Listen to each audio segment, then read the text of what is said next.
This is Saloona here and you're watching to Dr. Saloona Sunrise Medical Center. Today's learn about in this video how our digestive system works in your body. Let's study it in this animation. If you like this video, so like and subscribe, and after more updates, for press the bell icon. So studied in this question, what happens to our food we eat them. Let's study it in this animation.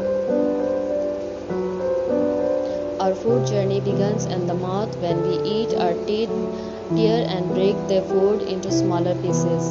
Our saliva starts to break down the food and turn it in a ball-like mixture. Food and digestive juices saliva also moisturize and food, making it easier to swallow.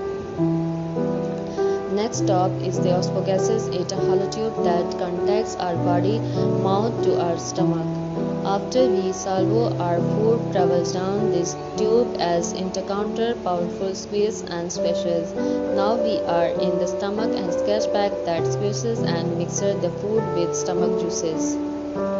As the ball-like mixture turned into a fruity liquid, it is now ready to move into the intestine.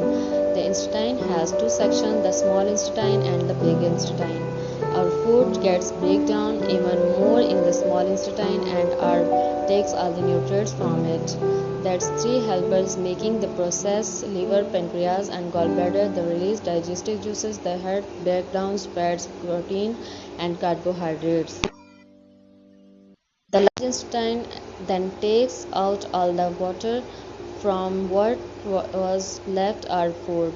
The stool enters the rectum for temporary storage before it comes out the body through the uns. Our recap: digestion plays an important role breaking down our food. A food journey starts in our mouth, travels through our esophagus, stomach, and intestine, and leaves through the uns. If you could take a journey through the digestive system, takes like a food, which part would you most